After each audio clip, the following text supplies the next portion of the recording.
Bonjour et bienvenue dans cette nouvelle vidéo de Drôme Économie. La situation du coronavirus en France s'améliore.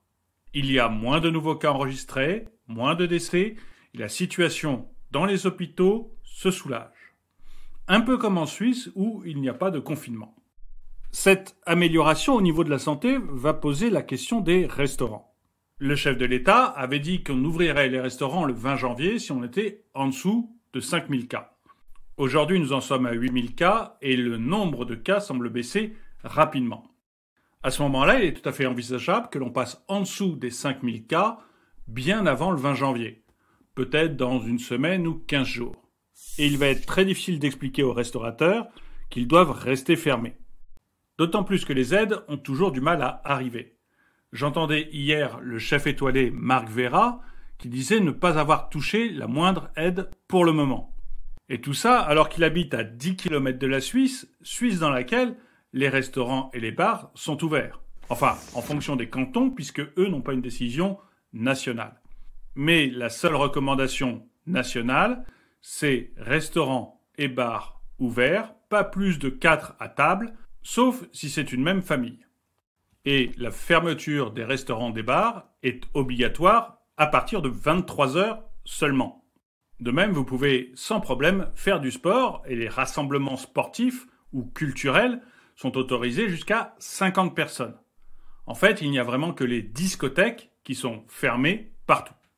Et c'est intéressant de voir qu'avec des mesures infiniment moins restrictives et qui ne bloquent pas le commerce, qui ne bloquent pas les restaurants, qui ne bloquent pas les bars, on arrive à quasiment la même décrue du taux de positivité au coronavirus. Se pose aussi la question de la fermeture des stations de ski. En France, on a choisi le côté ubuesque de laisser les stations de ski ouvertes, sans restaurant, sans bar et sans remontée mécanique.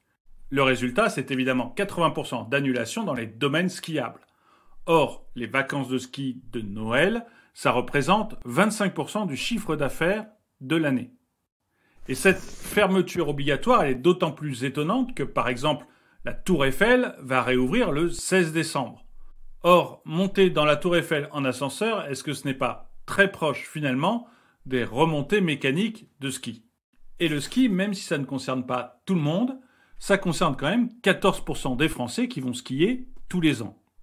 Alors, que faire quand nos domaines skiables sont fermés et que ceux de nos voisins, la Suisse ou l'Autriche, restent ouverts?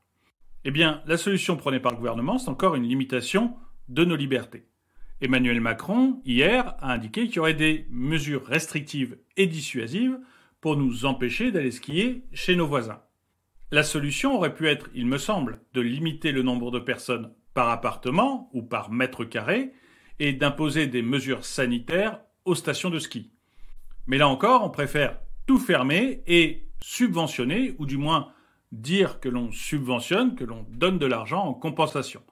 De l'argent qui n'est que de la dette et qu'il faudra bien un jour payer. En fait, la seule lumière au bout du tunnel, ça semble être ces futurs vaccins.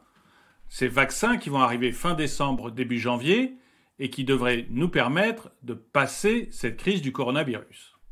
Mais ça sera une solution relativement lente. Tout d'abord, au mois de janvier, on va vacciner les personnes à risque et le personnel soignant. Et puis le reste des Français devrait être vaccinés entre avril et juin. Il reste, à mon avis, 2 problèmes aussi sur ce point-là. Tout d'abord, vacciner une population, c'est très compliqué, ça demande une logistique très forte. Alors je sais qu'on a nommé un monsieur vaccin, un énarque, Louis-Charles Viossa, qui est en charge de l'approvisionnement, du stockage et de la conservation des vaccins. Je sais qu'on va mettre en place un comité scientifique et un collectif de citoyens pour superviser cette vaccination. Mais c'est quand même un problème logistique très important. Et puis le deuxième problème, c'est que la moitié de la population ne veut pas se faire vacciner, a peur de ces vaccins. Et là, je vais vous demander votre avis. Allez-vous vous faire vacciner? Avez-vous finalement plus peur du vaccin que du coronavirus? Merci d'avoir regardé cette vidéo, mettez-lui un pouce vers le haut, commentez-la, partagez-la, et un grand merci à tous ceux qui m'aident sur Tipeee.